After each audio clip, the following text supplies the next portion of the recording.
श्री गणेशाय नमः श्री सरस्वती नमः श्री सद्गुरु माता पिता गुरु रावणापाशी सांगती माता साळीने गेला हनुमंत सवेची दुसरी बोंब सांगत केला निपात आसाळीचा बुद्धिदाता गणपती विद्यादेवी सरस्वती सद्गुरु संत श्रेष्ठ परमपूज्य वैकुंठवासी ज्ञानेश्वर महाराज वसिक आराध्य दैवत परमात्मा ग्रामदैवत खंडेश्वर प्राप्त प्रसंगी प्रभू रामचंद्र हनुमंतराय एकनाथ महाराज भवादृश्य श्रोते सर्वांच्या चरणी नतमस्तक होऊन कथेचं अनुसंधानास आहे. आता हनुमंतांनी आषाढीच्या पोटातून पोट फाडून बाहेर आले, पण अगोदर जे पाहिलं होतं ते सांगायला काही सेवक रावणाकडे गेले होते. म्हणले आषाढीनं हनुमंत गिळला असं सांगता येते. तर दुसरे मागणं आले, काय म्हणले?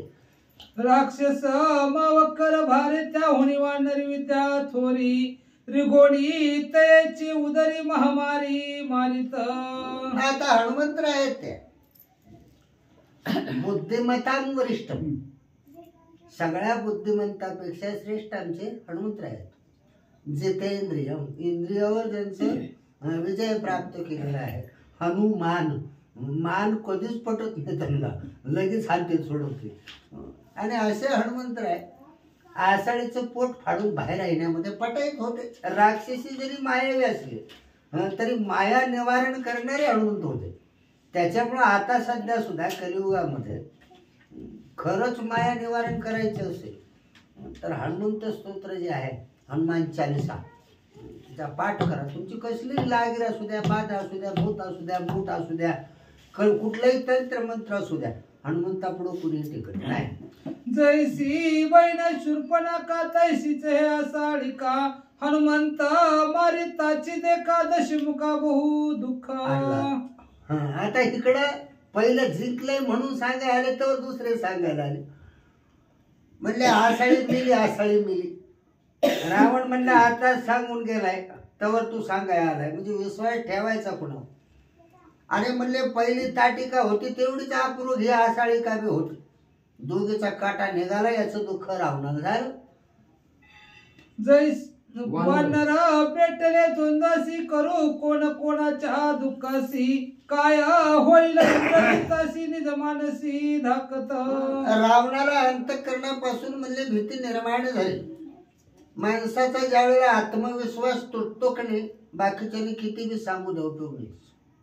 जोपर्यंत आपला आत्मविश्वास खंबीर आहे, जग जरी वैरी झालं तर तो डळमळत नाही. पण एकदा माणूस खचला की विषय संपला त्याचा. एवढा रावण, पण त्याचा सुद्धा धैर्य खचलं गेलो आणि चिंता करायला लागला. म्हणजे जे कोणी जाईल त्याचं नीटनेटकं होते, आता करू तरी काय.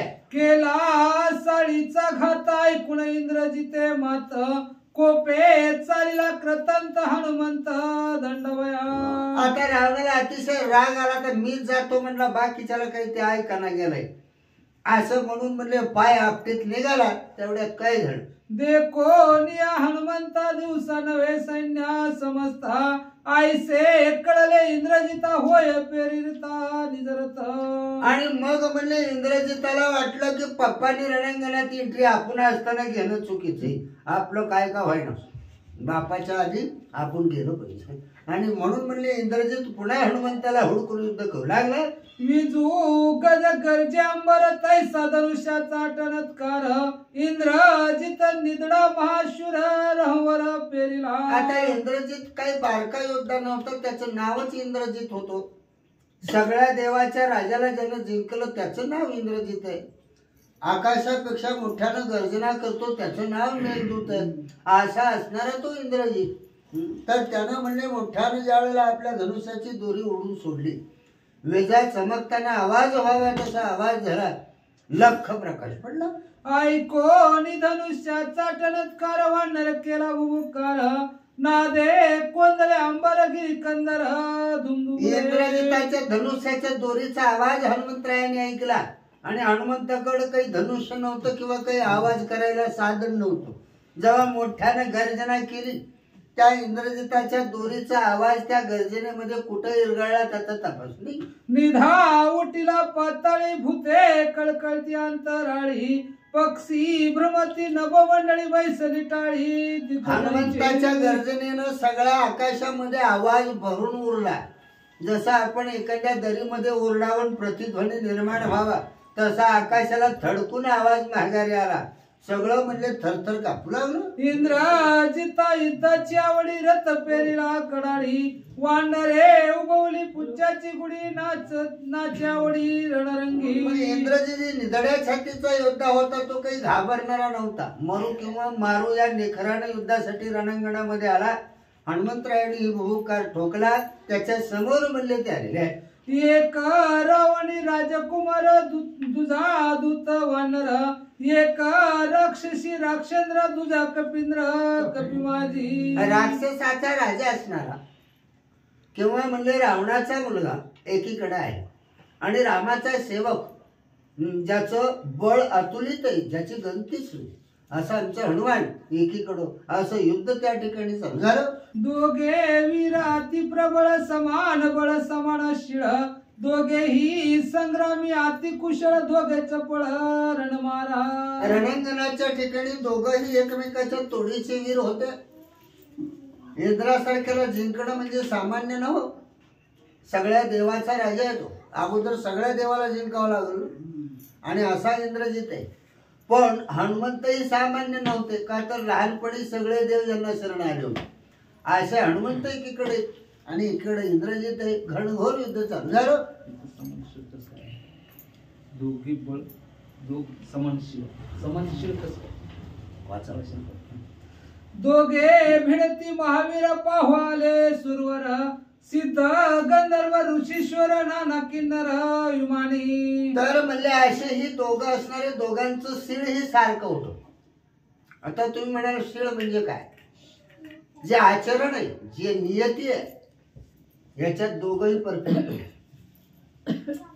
शिळ चांगलं असेल तरच युद्धामध्ये विजय होतो माणूस. जर त्याचं पुण्य असेल तरच युद्धामध्ये विजय प्राप्त होतो. आता दोघेही पुण्यवान होते. इंद्रजित राक्षस कुळामध्ये जरी जन्मलेला असला तरी वडिलाची अवज्ञा कधी त्यानं केलेली नाही आणि नीतीनं युद्ध करत होता. आता राक्षस असल्यामुळे त्याच्याकडे तंत्रमंत्रच आगोरी होते. त्याच्यामुळं आणि दोघं इकडे हनुमंत आहेत. त्यांना तर वाईटाचं काही माहीतच नाही ना. दोघांचंही शिळ अतिशय उत्तम होतं. दोघंही गुणवान योद्धे होते आणि दोघंही त्या ठिकाणी युद्ध करू लागले. शची सहित शशीपती सावित्री सहित प्रजापती उमेश सहित उमापती पाहू येती संग्रामा. मग त्यावेळेला सगळ्या देवांना करमणुकीचं साधन दुसरं काही नव्हतं. आताच्या सारखे मोबाईल नव्हते, टीव्ही नव्हते, पिक्चर नव्हते, भांडणं बघायला नव्हते. मग त्यावेळेस युद्ध बघायला असायचं. आणि मग सगळ्यांना काय बघायचं म्हटलं की हौस असते ना.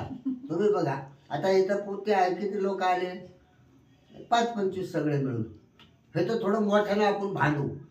किती गोळा नाही तुम्हाला बघायचं म्हटलं झालं आपण लगेच परीक्षा करू.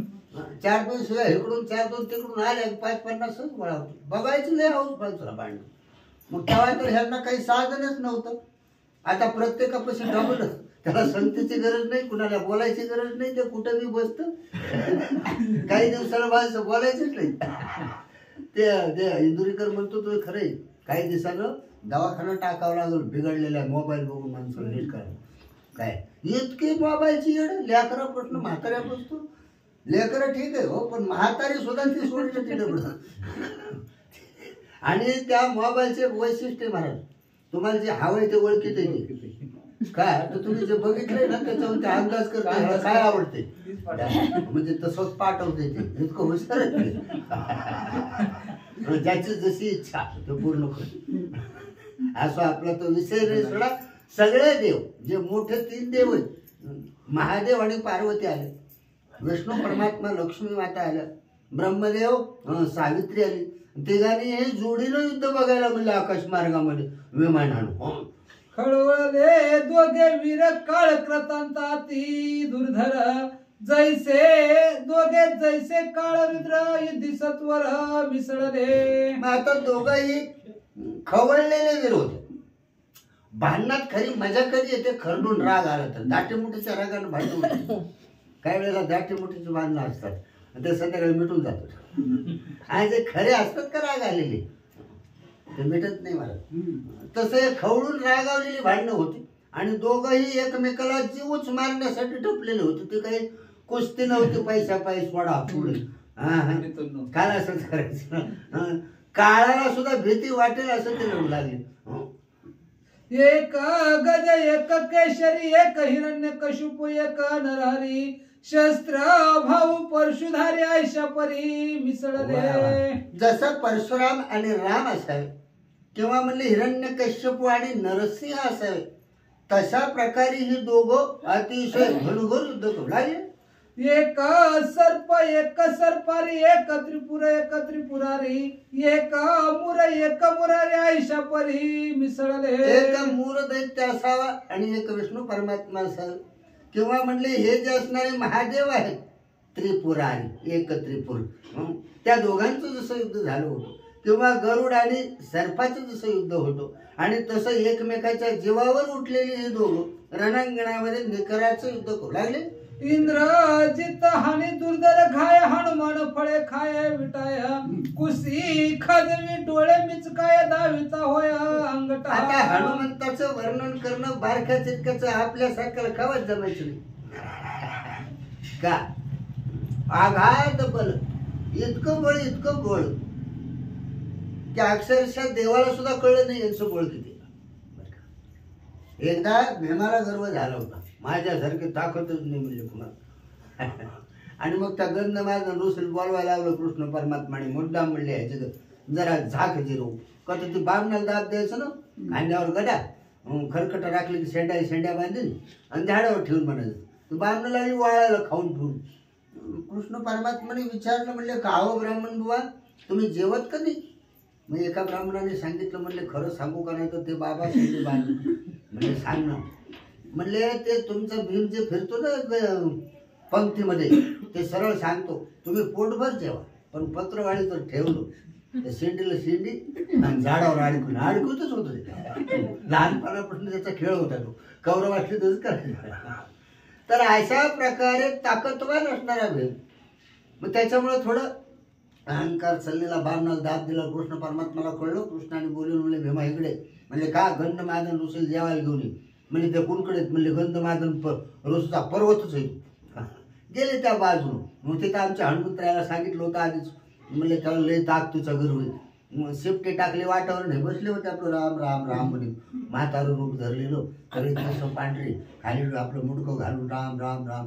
ते शेपूट भलं मोठं गाडून हे जाताना आडवा आलं भीमाला. हे म्हणले माझ्याकडे ते शेपूट हटव. हे आपले एक नाही दोन नाही राम राम राम. मग भीमाला वाटलं ह्याला ऐकू येत नाही म्हणून असं केलं. म्हणले काय म्हणता मुंडकं फिटकं आपलं म्हाताऱ्या माणसाने हलवलं. म्हणले तेवढं शेपूट बाजूला घ्या लोकांना त्रास होतो जायला यायला. अरे वेडायस का म्हणले तू मला उचलत असतो तर कशाला रस्त्यावर टाकीतो इकडं नसतं का ठेवलं. तेवढं उचलून ठेव माझ्यावर उपकार कर. म्हातारा झालं म्हणले मला शेपूट उचलत नाही. भीमाला खरं वाटलं. मग भीमाच्या पायात ते तसले जोडे होते नवरदेवाच्या पायात सुटू ते पुढं असं झालेलं. त्याला वाटलं असं करून टाकू. शेपटा खाली थोडा घातला. हनुमंतराय थोडंसं दाबलं भारत बुटासहित पाय अडकला. ते काढाय गेलं हातबॅड दोन्ही हाताला उचलाय दोन्ही हात अडकले. पुढा जरा दाबलो लागलं वाटायला. मी म्हणला खरं सांग माकडा तू अजून मी माकडा म्हणतो म्हणले पुढे अजून लागलं मला नाही काय खरं सांगा पाया पडतो तुम्ही कोण आहे आता तुझं ध्यान झालं इकडे म्हणले सांगतो दिलं सोडून राहिलं. कुठं चालला म्हणले ते गंधमादन दुसरं कशाला जातो म्हणले. त्याचं नरकासारखे वास येते कोण त्याला बोलवतं कशाला.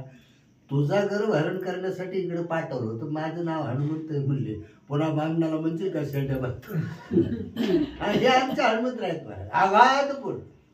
आणि अशा हनुमंतरायांना इंद्रजितानं काही टाकलं तरी ह्याने कुशी काजवायचं. हान तुला काय हाणायचं जाऊ.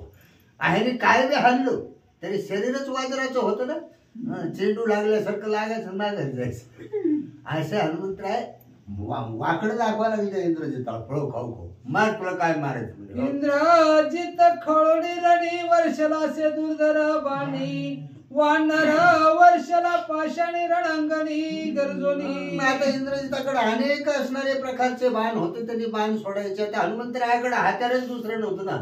दगड दोड शिळा झाड झुडप गवल त्यांना आणायचं मग काय ते बारके दगड धोंड नव्हतं महाराज. 5-7 पर्वत एकदाच आणायचे आणि पर्वताला हाणायचे दोंड्यांवर. कशाचं युद्ध ते महाराज. कितीतरी पर्वत रांगा भोगा व्हायचे. सपाटीकरणच झालं त्यांच्या युद्धात पृथ्वीचं निमक. विंदी स्वर्ण फुकबाळी वानरहारी सबळ शिळी एक हानी गदा मुदगली शाळ तळी पैदुजा. गदा हाणावी, मुदगल हाणावं, बाण हाणावा, तलवार हाणावी, इंद्रजिताचे हत्यार. आणि हनुमंतरायाकडे झाडं झुडपं दगड धोंड. हे भलं मोठं झाड उपटायचं, झाडानंच हाणायचं. आम्हाला फाटा मारायचा म्हणलं तरी कुरांनी हागला. झुरझुरून उपट म्हणले ओकन तो. पावसाळ्यात उपटतो, उन्हाळ्यात लावा बरं हात चालतो. पाऊस पडल्यावर उपटा येईल, पण उन्हाळ्याच्या दिवसात वायू उडूस राहू द्या, निर्पल पण उपटणार नाही. म्हणजे ताकदच तशी होती हनुमंताची. भलं मोठं झाड बघायचं, शाल ताल वट, मोठं मोठं झाडं उपटायची. बुडकं मनगटात हातात बसायचं म्हणजे हनुमंतरायाचा आकार केवढा असो, मोठे मोठे बुड. आणि असं उपटून घ्यायचे गवत काढल्यावर जोडपास म्हणले तर. हो इंद्रजित वर्ष विचित्र कांडे वानर वर्षे चापट धोंडे रागे उडून हानिता खांडे वृक्ष खंडे ठोकिला. आणि मग हनुमंतरायाला अतिशय रागाला एक ओढण खांड घेतलं म्हणले मोडकं लाकूड पानाचं.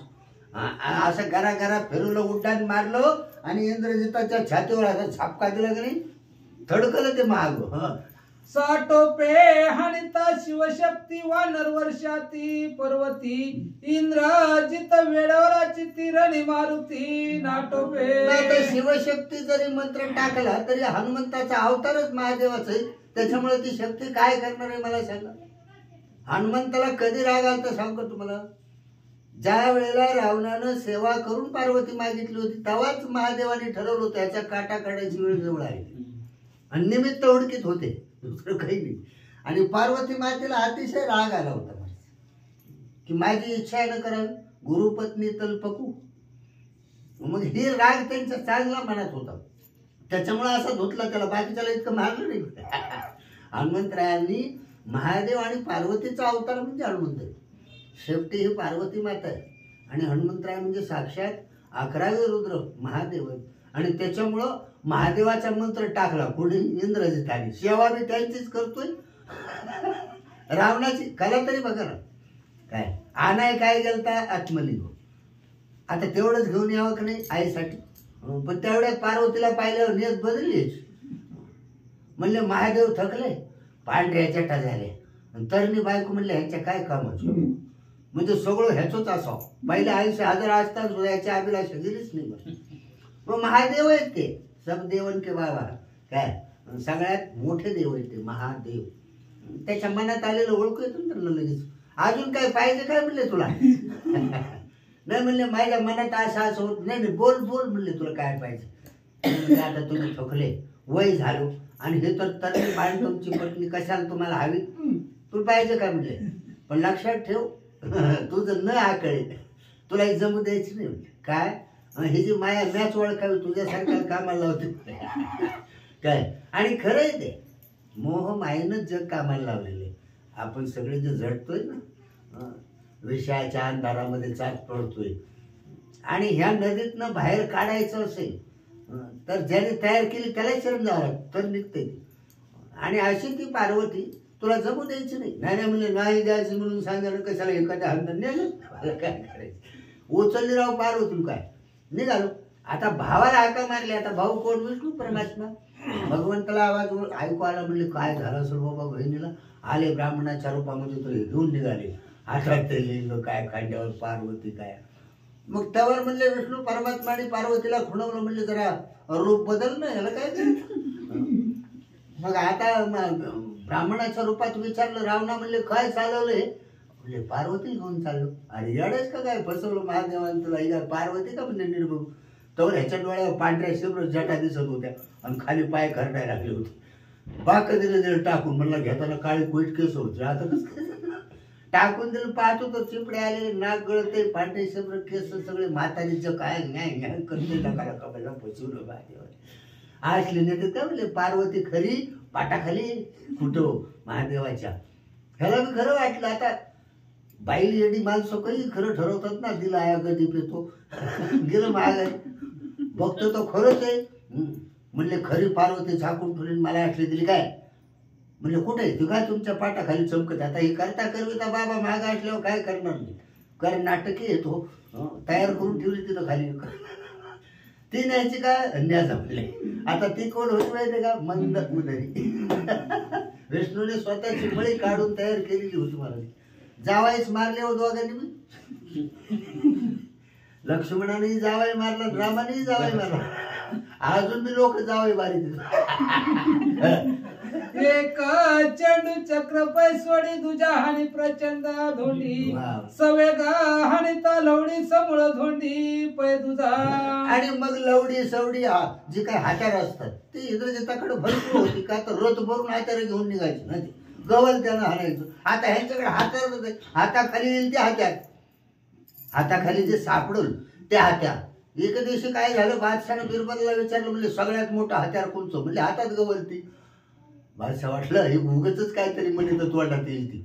म्हणजे एके दिवशी मला म्हणले सिद्ध करून दाखव. म्हणजे ठीक आहे, म्हणजे शिकारीला निघाले होते आणि तिकडून एक पिसाळलेला हत्ती आला होता. आता हत्ती आलेला आहे, आता त्याला कसं निवारण करायचं? बिरबल पुढं होता. बादशाह म्हणला तेव्हा पिसाळलेला हत्ती आलाय. इकडे तिकडे बघितलं, कुत्र्याच पिलू चालू होतं, टांगडीला धरलं फेकलो, क्वाय क्वाय क्वाय, हत्ती मागे फिरला. बघा म्हणजे तुमची हाताला तलवार मेहनत राहिली, काय करायचं होतं? म्हणजे हातात जे घवल ऐकलं मला मोठं हत्यार. तसं आमच्या हनुमंत राहायचं, हातात जे सापडल त्याला आणायचं. पटिशा हानिता तवके वानरे हानिता खडके फुटले इंद्रजिताचे धैर्य मडके पडला अटके पुच्छाचे. आवा हनुमंतरायाने जेव्हा ठोकलाय की नाही, फुटले धैर्याचे मडके. मगाशी मी सांगितलं इंद्रजितासारखंच त्याच्या बापाचं झालं. त्यावेळेला आसाळ का मेली होती. सगळं खचावं, माणसाचं धैर्य खचू नये, आत्मविश्वास कधी खचू नये. कितीही संकट आली तर आत्मविश्वास एवढा दांडगा असावा, आभाळ पडायला लागलं तरी नेटाने हात लावा. नाही बसलं खाली तर बसू दे, मरू दे, पण नेट तरी लावलं पाहिजे. म्हणजे आपल्याकडे आहे तेवढा प्रतिकार केला पाहिजे. आणि तसं म्हणलं जेव्हा हनुमंतानं झोडपी राहील इंद्रजित, त्याचं धैर्य खचलं. आता काय करावं, कुठं पळावं, जीव कसा वाचवावा म्हणायला लागला. इंद्रजिताची रणोत्पत्ती फावल्या रणी लावी ख्याती नाटो पता पळे मागुती पुच्छ प्रती बळन चले. आता शेपट्या पुढे हनुमंताच्या काहीच चला नाही इंद्रजिताचं. का? ते आवराच ना, ज्या वेळेला काहीच कळलं ना त्यावेळेला पळून जावं आणि जीव वाचवावा, ही रणनीती असते. इंद्रजिताला वाटलं तर ह्याच्या सपाट्यातनं कुठंतरी लपलं पाहिजे ना, ते जिथंच कुठीत नाही. सैन्या सभोवता चहूकडा पडला पुच्छाचा पैवेळा सरता नय मागा पुढा वानर वेळा लाविले. आता पळून जावं म्हटलं तरी शेपूट पळून जाऊ दिला ना. संसाराच्या भेन भेन एका माणसानं संन्यास घेतला म्हणजे अरण्यातच राहतो. संसार कुठं सोडित असतो का? मग ते राहिलं अरण्यात काही दिवस. गुराखी यायचे, तिथं पाणी प्यायचे, त्यांना डेरा मांडला, कपाट करून दिलो. एक दिवशी गुराख्याची गायाची एक लंगडी झाली, म्हणजे इथंच बांधू, राहू द्या म्हणले, उभे हेलपटायला काही न्यायची, ठेवली तिथंच. तिथल्या तिथं सोडीत जावा, चारीत जावा, येईल ती. आता दूध झालो, तेवढ्यात उंदर झाली कॉपट्यात म्हणून मांजर आणलो, मांजरासाठी दूध झालं. आता दूध लई झालो. आता ते इतकं दूध वाया चाललं ना, मग मला सकाळच्या पर्यंत ड्रिलला घालीत जाऊ. रोज ड्रिलला घालायला लागला. लव्हा म्हणलं आता हे पैशाचं काय करावं बाबा. अजून एक गाय घेतली. आता घरचा संसार सोडला, रानात मांडला नाही. तसं घरच्या भेन घेतलं रान, तिथं भेटला मुसलमान अशी गत झाली प्रत्येकाची. बरं का, तुम्ही कुठेही पळा, प्रारब्धाच्या कुठं पुढे पळता. मोह माया तुम्हाला कधी सोडणार. आणि मायाचं शेपूट आहे काय, पार्वती म्हणजे मोह माया आहे म्हणत. चांगल्या चांगल्याला गुंगिवलेला आपल्यासारखेच काय करताय. पाषाणी बाण करिता कुट बाणी पाषाण करी पीठ युद्ध मांडले आचट अति संकट. इंद्रजित आलेले जे काही दगड धोंडे होते, झाड झुडप यांचा नायनाट आपल्या बाणानं करीत होता, पण हनुमंत काही केले ऐका ना. वानरा नाटोपे निज शक्ती कपटे मारावा मारुती कपट न चले पुच्च्या प्रती कपट घाती. आता कपट कुठं चालतं? कपट्यापाशी. हे कपटी नव्हतंच, त्याच्यामुळं कपट चालच ना. का तर सगळ्या कपट्यांचा सगळा खेळ त्याला माहित, त्याच नाव मोहमाया. आणि अशी शिफ्टी तिच्या पुढे ह्याचं कपट काय चालणार आहे? सगळ्या सैन्याला येडा मारला होता. हे कुणकड मी पळाला होता तरी राऊंडच्या बाहेर जायचं नाही. तार कंपाऊंड कसं करतो आपण आपल्या जागेला, तसं त्या सैन्याला शापटाचं केलेलं होतं. बाहेर निघाला कुठं चालला तो, आणि आता आला की सबको असं म्हणजे ठोकाय चालू केलं. इंद्रजित वर्ष शरधारी वानर वर्ष शिळा शिकरी सैन्या होतासे कचुर्या पंपरी राक्षस अपांपरी राक्षस आहे. सगळ्या राक्षसांना म्हणले काळ दिसायला लागला. काळ काय आता वाचत नव्हतं. काय पळून जाऊ देना आणि पुढे उभा राहू देना. वरण दगडून गोटा हाणतोय. आता मराय काय लागत, वाटे एखादा बसला वर मग गवसून की कामच झालं. असे राक्षस म्हणले त्या ठिकाणी मरायला लागले. बोंब सुटली सैन्यात इंद्रजित मेला की जित वानरे केला पर्वत घात रणिहुंबत राक्षस सगळ्या सैन्यामध्ये बोंब उठले. म्हणले जिथे आहे ते सगळे का मिली. इंद्रजित बघा त्याचं काही बरं वाईट झालं का, आता लांबनं काय दिसत आहे त्यांची तरी काय चूक आहे का, तर ते पडलं तर आपल्याला पळाय तरी बरं का, तर मालकच मेला म्हणजे आपले कुठं डाळसली जायची. वाट बघत होते का मरत होय का, तर ह्याच्यामुळे ह्याला भरायची पाळी आली होती ना. गुन्हा कुणी केला? रावणानं. आणि शिक्षा कुणाला? तर अशा प्रकारे ही आपसात कुंभ जायला लागली. म्हणले इंद्रजित मेला की जित बघा तरी म्हणले आहे का सांगून. न चले शस्त्रास्त्र युक्ती महागे सरताने पुच्या हाती पुढे नाटोपे मारुती चिंताव्रती. पुढे जावं हनुमंत ऐकत नाहीत. माग पळावं शिपूट पळू देत नाही. काय करावं?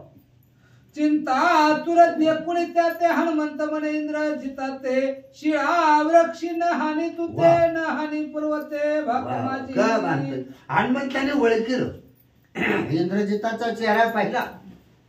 म्हणले तुझ्या मनात काय मला कळलं का, दगड धोंड मला मारितो, झाड झुडपं हानितो, काहीच हानीत नाही. म्हणजे मी तुला हानीतच नाही. तुझ्याच्यानं काय काय हाणायचंय तेवढं हाणून घे मला. जर काही माझं झालं तर बघू. इंद्रजित नामाची ख्यातीची ही बाणारी मरपती तया बाणी विंदोली मज प्रति विजयव्रती. इंद्रजिता म्हणले तुला नाव का पडलं रे इंद्रजित? इंद्राला जिंकलं होतं ना. म्हणले हो. त्यावेळेला कोणची हातार वापरली होती तू? ते हातार बाहेर काढ म्हणले. आणि मी हात बांधून बसवतो, तुला नाही मारित. मला बघू दे तरी किती हातारात म्हणजे त्यामध्ये ताकद येईल. हान बरं म्हणले. ज्या बाणाच्या कडाळी देव घातले बांधवडी ते मज विंदोनिया प्रोडी विजयाची गुढी उभारी. ज्या शस्त्रास्त्राने देवाचा राजा इंद्र जिंकला, सगळे देव म्हणले बंदी खाण्यामध्ये टाकले, सगळ्याला कामाला लावलो. ते हात्याला कुठायचे ते सगळे माझ्यावर सोड म्हणले. त्याच्यात किती दम आहे मला बघू दे. ऐसे बोलता हनुमंता रागाला इंद्रजिता मंत्र अस्त्र समजता होय विंदिता. असं वर्णाचं बोलल्यावर इंद्रजिताला खरडून राग आला. म्हणलं अजून काय काय हात्यार आपल्याकडे आहे ती. मंत्र तंत्र विद्येनं अनेक प्रकारचे आघोरी यज्ञ करून सिद्ध केलेली शस्त्रास्त्र अशा हातावर काढू म्हणले. आता काटाच काढू. मंत्र युक्त अस्त्र प्रयुक्त इंद्रजित वर्ष शरा संपत्ती परता नसऱ्याची मारुती संकाची ती मानिना. आता हनुमंतरायाने आधीच सांगितलं होतं तुझे सगळे हाताला उच तर मी तुला मारितच नाही. सरळ उभा राहतो तुझ्या पुढं. काय हाणायचं ते हाण. मग ह्यानं ठेवणीतल्या हाताला काढली. ज्यांना ज्यांना देवाचे वर होते त्याला वाटलं ह्या देवाच्या वरनं तरी ह्याचं काय होईल. पण ह्याला कुठं माहित होतो ह्या सगळ्या देवाने आधीच वर देऊन ठेवला होता मारुती राहायला की आमच्या हाताने तुला काहीच व्हायचं नाही. सगळ्याच देवानी. मग आता कुठल्या देवाच्या आणायचा आहे हात्या? सगळे तंत्र मंत्र हे तर चालतच नव्हते ना. त्याच्यामुळे निवांत हनुमंतराय उभा होते आणि हात्याला सोडत होतो.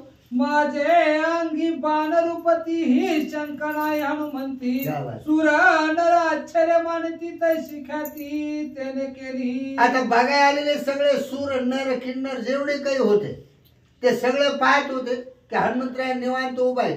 इंद्रजित बाण सोडितोय आणि एक बी बाण हृदयात किंवा छातीत कुठं घुसा नाही. होतं कसं माहिती का, आपण जसं वरच्या प्लॅटला ते असं करत नाहीत कटवाच्या म्हणताना काय होतं का त्याला काय होत नाही. आणि तसं किती मोठ्यानं बाण आला ना आदळला बाणच माघारी जायचं. ह्यांच्या शरीराला काही होतच नव्हतं. का बाण लोखंडाचे हात्याला लोखंडाचे हे पोलाद होतं वज्र होतंय त्याच्यामुळे तेच बुगा व्हायचं. ह्याला काय होत नव्हतं. राम नामाची शक्ती नित्य निर्द्वंद स्थिती मारुती क्या बात. तेने इंद्रजिताची ख्याती हे उपपती अवधारा हेही उपपत्ती अवधारा. राम नामाची ख्याती. राम नामामध्ये किती पावर आहे या ठिकाणी नाथराय सांगतात की हनुमंताच्या हृदयाच्या ठिकाणी प्रभू रामचंद्राच्या नामाचं स्मरण चालू होतो, चिंतन चालू होतो आणि त्याच्यामुळे नामाच्या चिंतने 12 वाटा प्रति विघ्न, एक सुद्धा विघ्न समोर राहत नाही. तुम्हाला परीक्षा करायची असली तर करून घ्या. काही माणसाला अनुभव आल्याशिवाय कळत नाही. किती मोठ्या मसनवाट्यातनं राम राम म्हणत जावा, एक भूत लांबणार नाही. किती मोठी वाटूळ सुटू द्या, राम राम म्हणत आत घुसा, तुम्हाला काही होणार नाही. रामाच्या नामाची पावरच अशी आहे की संकट 12 वाटणे, म्हणजे वाट गवल तिकडं पळते ती हो. आणि मी अनुभव घेऊन सिद्ध करून सांगतोय, असं फुकट सांगत नाही. अनेक संकटाचा सामना केले. त्या करोनाच्या आधी उलटा नळगूत झाला होता मला. उलटा म्हणजे पायाकडून सुस्त माणूस, बॉम्बच्या बॉम्ब झालं होतं सगळं. दवाखान्यात 15-20 दिवस मिलिटरीच्या होतो पुण्याला. डॉक्टरला कळलं नाही काय झालं. सगळे वैतागले होते, आता हे जिरतंय कुठे. गावातली वाट बघत होते ॲम्ब्युलन्स कधी येते. पण एकच खुराक सोडलंच नाही त्याला. म्हणजे मी इतके दिवस तुझी सेवा केली ना, मग माझं सरलं असलंच नाही का. पण हे काय पिढा सरलंच नव्हतं, मला माहित होतं. मग ते खुराक असं चालू केलं. डॉक्टर हसायचे, काय म्हणतं म्हणजे बडबड. अहो तुमचं तुम्ही करा, माझं मला करू द्या. त्यातला एक शहाणा म्हणला माळ काढा. मग तुम्ही राहचाल म्हणले, नाहीतर जिवंत राहणार नाही. मी म्हणलं मग बिगर माळकरी मरतच नाहीत काय कधी. आमच्यात तर सगळे मरतात. मी मरत नसेल तर काढतो बाबा म्हणलं. नाही म्हणले आम्ही मरतो, तुमचं काय घर, मग काय सांगतो. डॉक्टर मरतो, तसलं काही सांगू नको म्हणलं. तुझा इलाज तू कर, माझं मला करू दे. 10 दिवस चिंतन अखंड केलं मला. सफाई झालं सगळं. डॉक्टरच्या औषध नाही गुणाला. म्हणजे नामामध्ये इतके पावर आहे काय बडे सांगू नये. 2-3 ऍक्सिडेंट झाले, खर्चटलं सुद्धा नाही कुठं. पाव विकत होतो सायकलवर, झाली सत्य घटना. तवारवाडीच्या फाट्यावर पहाटे 5 वाजता कोरडवाडी बाहेरच राहणार. लय वेगात असं त्या ट्रॅक्स रेल्वेला वाटत बघा शेवटो. 5-7 होत्या मागू. पहाटे 4चा टाइम. महाग पोतो बटराचो सायकल 2 पिशव्या पाविकाच गाव फिरून सकाळच्या फर्स्ट उडवलं की जीप आली त्या फाट्यावर. ज्या उडली ना सायकल अशी, मी वरच्या गेलो, ते बाबळीच्या वरनं रानात काळ्या पडलो. मी बघतोय बाबळ वलाडतोय. चेंडू पडावतच पडलो, उठून आणून बटर सगळी गोळा केली, पोत्यात बसली. म्हणजे पावर आहे काय, अनुभवलेल्या घटना आहे. आणि म्हणून अविश्वास परमार्थात चालत नाही, विश्वास पाहिजे. आणि तेव्हापासून जर विश्वास भासला ना, कुठलंच कवा सोडलं नाही रामायण. वायू आली तिथे जायचं. पसरोनिया दोन्ही हात बाण कळोनिया समस्त उसळोनिया गगनात बाण हवित राक्षस. आणि मग हनुमंतरायांनी काय केलं, इंद्रजिताचे सगळे बाण गोळा करायचे. तुम्हाला नियम कळत नाही म्हणायचे. आकाश मारून उड्डाण करायचं आणि नियम धरून बाण हाणायचा. आपण कसं त्या गोवाला थांबतो असं हाताने ते बाण सरकस नाही का, ते खेळणी येते तसं वीराला हाणायचं वरण.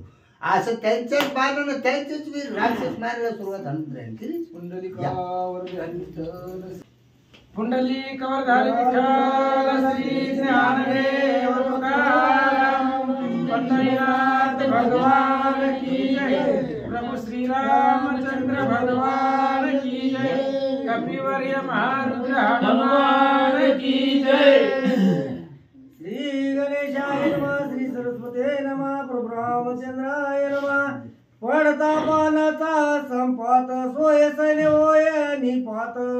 गाई राक्षस कुंतत झाले विपरीत संग्रामी. ग्रंथकर्ते श्री संत एकनाथ महाराज या ठिकाणी सांगतायत, कथेचं अनुसंधान आहे इंद्रजिताचं आणि हनुमंताचं युद्ध आहे. आणि हनुमंताचं युद्ध चालू असताना इंद्रजित एवढे दुर्धर बाण मारतोय, काही परिणाम त्याचा हनुमंतावरती होत नाहीये, कारण वज्र शरीर आहे. आणि आताच महाराजांनी सांगितलं, नामस्मर्त्याकडे विघ्न येतच नाही. नाहीच येत महाराज. सुंदरकांडामध्ये ओव्या आहेत ना तशा. पृथ्वी बुडावया हडबडे, आकाश तुटून या पडे, तरी नामस्मर्त्याकडे भय बापुढे रिगेना. येत नाही पण त्याच्यासाठी पुढची ओवी आपण सगळ्यांनी करायची. म्हणून तुम्ही आम्ही मिळून आता सावधान एकाग्रता भावे स्मरता श्री रघुनाथा भय सर्वथा आम्हा नाही. असो ब्रह्मपत्र आपलं जवळ आलेलं आहे. 5-8-10 दिवस राहिले ब्रह्मपत्राला. आणि या असणाऱ्या धार्मिक कार्यासाठी ब्रह्मपत्र सोहळ्यासाठी ज्यांना ज्यांना ज्या ज्या हातानं सढळ हातानं मदत करता येईल अशा पद्धतीने त्या ठिकाणी त्यांनी करा. कारण धार्मिक कार्य एकट्याला जमत नाही. त्याच्यामुळे सगळ्यांनी जर सहभाग केला तर सगळ्यात मोठा उत्साह आपण त्या ठिकाणी साजरा करणार आहे. आणि भगवंताचं कार्य आहे आणि त्याचं जर कार्य उत्साहामध्ये पार पडलं तर आनंद त्याला होणार आहे. एखाद्याच्या लग्नात जायचं म्हणल्यावर किती सजून जातो, कारण त्याला आनंद वाटावा म्हणून. हे तर देवाचं कार्य आहे. आपण जर सगळ्या हाताने मदत केली आर्थिक उत्पन्न तर त्या असणाऱ्या भगवंताला सुद्धा आनंद वाटेल की त्याचा कार्यक्रम मोठ्या उत्साहामध्ये पार पडला. अशाच या ब्रह्मपत्रासाठी काही राम भक्तांनी देणगी दिलेली आहे. तर शुभम कुमार मोहिते यांचे चिरंजीव आहेत आणि 1001 रुपये हे असणाऱ्या ब्रह्मपत्र सोहळ्यासाठी त्यांनी दिलेले आहे. आणि पांडुरंगजी महाराज गात आपले रोजचे सूचक आहेत. अतिशय उत्कृष्ट भाषेमध्ये आणि त्या ठिकाणी सुंदर रसाळवाणी मधून निरूपण करून आपण ऐकतो आजपर्यंत. माग पण ऐकले. खूप सुंदर निरूपण असतं महाराजांचं. त्यांनी सुद्धा 501 रुपये वर्गणी आणि 5.5 किलो गुळ हे असणाऱ्या जे काही त्या ठिकाणी पदार्थ बनवायचे त्याच्यासाठी असणाऱ्या ब्रह्मपत्रासाठी सोहळ्यासाठी दिलेले आहेत. आणि पुन्हा नागनाथ महाराज जाधव यांनी तांदूळ आणि गुळ 5 किलो अशा पद्धतीची वर्गणी देणगी दिलेली आहे.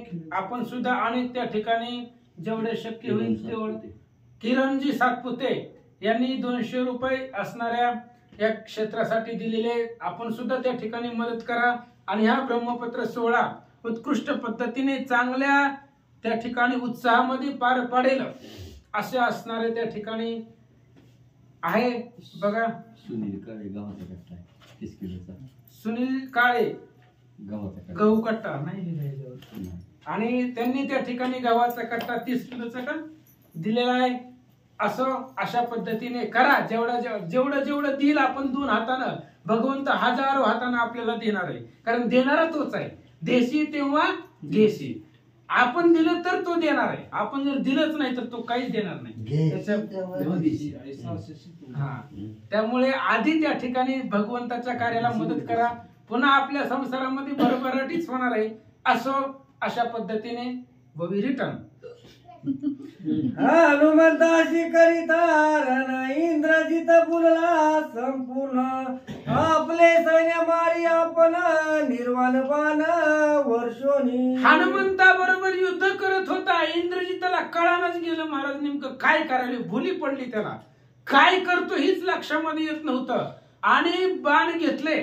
आता एक बाण 4-4, 5-5 बाण सोडत होता संघच. पण पुढे एकटाच हनुमान होता आणि त्यानं आपलं सैन्य मारायला सुरुवात केली. त्याला कळानच गेला आपण कुणाला मारतोय काय करतोय.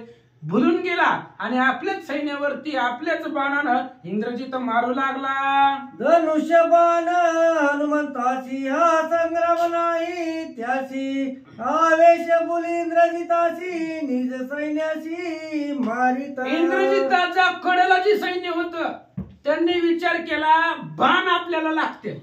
वानरापाशी धनुष्य बाण आहे का. मग बाण कुठून आपल्याला लागायला लागले. मग त्यांच्या लक्षात आलं आपला मालकच याला झालाय. काहीच कळाना गेले. त्याला आपल्याच सैन्यावरती मारायला लागले. अशा प्रकारे सैन्य बोलू लागला. माझे निर्वाणीचे बाण वानर कळवून संपूर्ण आमची शस्त्रे आमची जाणार कंदन मांडिले. पुन्हा इंद्रजिताने विचार केला आपलीच बाण आपल्या सैन्याला लागायला लागले. आपण मारतोय कुणाला हनुमंताला. मग आपल्या सैन्यावर कसे लागायले. पुन्हा इंद्रजिताने विचार केला ही काय करतोय गोळा करून ठेवतोय. आपण मारलेली जी बाण आहे ती जमा करून ठेवतोय. कारण बाण तर लागत नव्हते कॅच पकडत होते हनुमंतराय. आणि जमा करून एकदाच सगळी बाण सैन्यावरती सोडून देत होते. आपलेच शस्त्र घेऊन आपल्यालाच मारायला लागले असा विचार इंद्रजित करू लागला. इंद्रजिताचे बाण अंत स्वानंदे हनुमंत विचारत बाण मंत्र शक्तियुक्त केले व्यर्थ हनुमंते.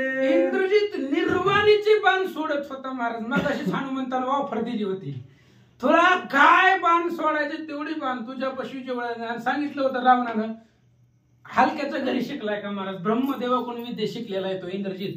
त्याच्यामुळं हनुमंतानं सुद्धा सांगितलं, काय जेवढं तुझ्यापाशी मंत्र शक्ती यंत्र तंत्र काय तुला जेवढं सोडायचं तेवढं सोड. आणि एवढ्या सगळ्या दुर्धर बाणामध्ये हनुमंताने आनंदानं त्या ठिकाणी वावरत होते. बाणाचा परिणाम होत नव्हता. काय होतं ऐका. न चले शस्त्रांची कटपट, न चले अस्त्रांचे पैनेट, न चले वानराशी कपट, रणी उद्भट गांजिले. आणि इंद्रजित पुन्हा विचार करू लागला. रावणाने सांगितलं होतं कसं बी कर, पण त्या वानराला धर. काय तुला छळ करायचा असेल कर, कपट करायचं असेल कर, काय करायचं ती कर. पण इंद्रजित विचार करू लागला, ह्याच्यापाशी काहीच चालत नाही. कपट चालत नाही, छळण चालत नाही, मंत्र चालत नाही, तंत्र चालत नाही, शक्ती चालत नाही, जारण चालत नाही, काहीच चालत नाही. मग कसं ह्या वानरानेच आपल्याला गांजलेला आहे असा विचार इंद्रजित करू लागला. दिव्यास्त्रिये एक एक वानर केली निरर्थक, इंद्रजते घेतला धाक, जीवी दुख लागली. इंद्रजितानं धाक घेतला हनुमंताचा. भीती वाटायला लागली आता इंद्रजिताला. मरण समोर दिसायला लागलंय. ह्याच्या हातून मरत नव्हतं माहिती होतं, पण जगू बी दिला ना. आणि मग इंद्रजिताला वाटलं आपण आता जेवढे बाण सोडले ते सगळे बाण दिव्य अशा प्रकारचे. एकतरी हलका बाण होता का याच्यामधला? हीच बाण जर बाकीच्या दुसऱ्यावर सोडला असता तर ते मारून टाकलं असतं. मग अशी सांगितलं होतं ना, जे बाणाने देव लोकांना इंद्राला जिंकलेलं आहे असे ते बाण आहेत. निर्वाणीचे दिव्य अशा प्रकारचे बाण आहेत. आणि सगळं व्यर्थ केलं त्या वानराने आणि मलाच त्रास दिला, मलाच गांजला असं इंद्रजित बोलू लागला. इंद्रजित बाणांची शरसुटी वाने करून या उठी, धावणी जोमला पैकंठी धनुष्य मुष्टी मोडिले. आणि इंद्रजित बाण सुसाट सोडत होता. त्याच्या लक्षातच आलं नाही आपण किती बाण सोडायला काय करायला. वायूच्या वेगानं बाण सोडत होता. हनुमान म्हणलं कवर चालायचंय, त्याचे बाण संपत नाही, आपल्याला काय होत नाही. 9:30 तर वाजून गेले, उरकायला पाहिजे ना.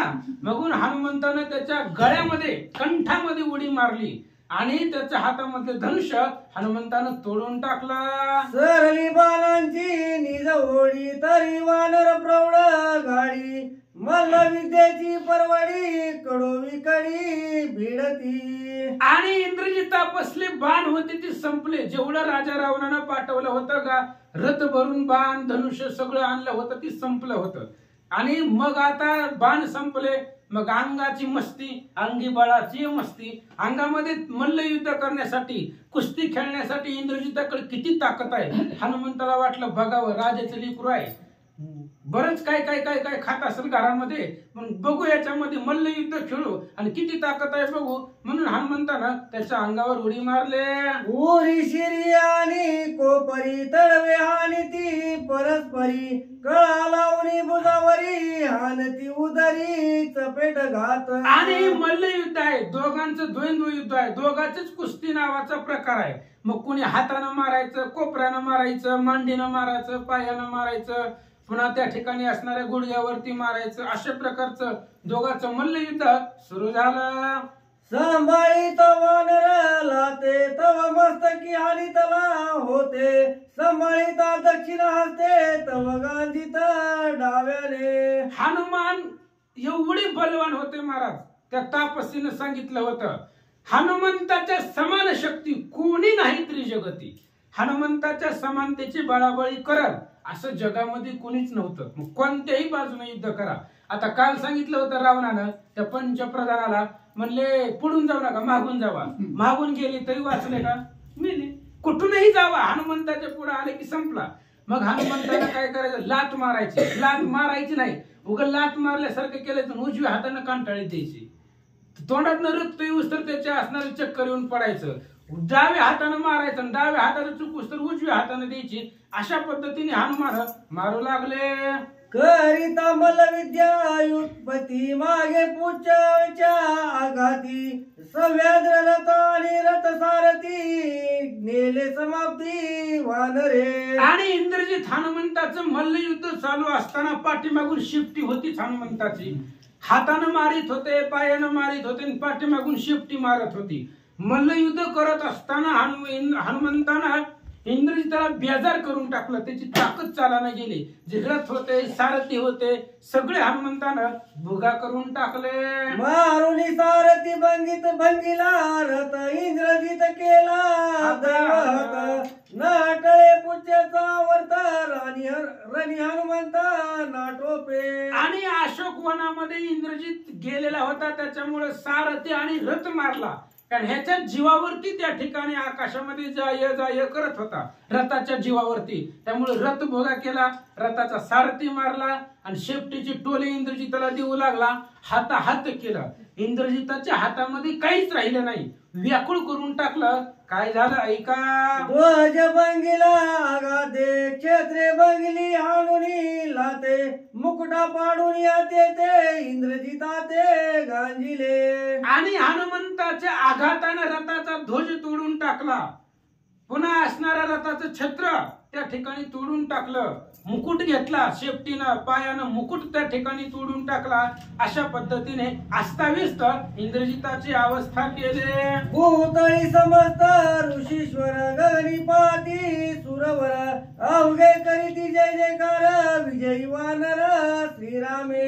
आणि मग अशा पद्धतीने बघायला आलेली होती. मग अशी महाराज बोलले, भांडणं बघायला जी आलेली होती त्यांनी बघितलं आणि जय कुणाकडे? हनुमंताकडे. हनुमंताकडे जय असतो. मग त्यांनी विचार केला, हनुमंताला विजय मिळाला म्हणून मग स्वर्गाहून देव करिता ती. मग फुलांचा वर्षाव देव लोकांनी स्वर्गामधून करायला सुरुवात केली. का केला? विजय हनुमंताला मिळाला. का मिळाला? विजयी वानर श्रीरामे. रामाचं नाव सदोदित मुखामध्ये आहे म्हणून विजय आहे. ज्याच्या मुखामध्ये रामाचं नाव आहे त्यालाच विजय मिळतो, विजय इतरांकडे जात नाही. ज्याच्या मुखामध्ये भगवंताचं नाव आहे त्यालाच विजय आहे, त्यालाच यश आहे, त्याचीच कीर्ती जगामध्ये होती. कारण सृष्टी करते समग्र ब्रह्म आणि हरिहर येऊ न शकती मज समोर. दूत साचार रामाचा म्हणून येत नाही. रामाचा दूत आहे, रामाचा भक्त आहे, रामाचं नाव आहे म्हणून जगामध्ये कुणीच हनुमंताला जिंकू शकत नाही. म्हणून इंद्रजिताचा अपमान या ठिकाणी झाला. एका जनार्दना शरण झाला इंद्रजिताचा अपमान. पुढे सैन्य निर्दळन कपिबंधन अवधारा. ग्रंथकर्ते श्री संत एकनाथ महाराज सांगतायत इंद्रजिताचा अपमान झालाय, भयंकर अपमान झाला. असा अपमान कधी झालाच नव्हता पाठीमाग. अहो राणीची या पाले खैरा नेवाने कराविले लंकेश्वरा. एकला अर्जुन परी औक्षहिनी अकरा. न जिनेची काही. ज्ञानेश्वरी मध्ये ज्ञानेश्वर महाराज सांगतायत ना, अर्जुनाला सांगतायत भगवंत अरे बाबा बघ पाठीमाग माझाच अवतार होता रामाचा. एक वानर झाडाचा पाला खाणारा रावणाला जगू दिलं नाही. तू तर योद्धा आहे आणि तुझ्यापाशी काय अफाट ताकद आहे काय?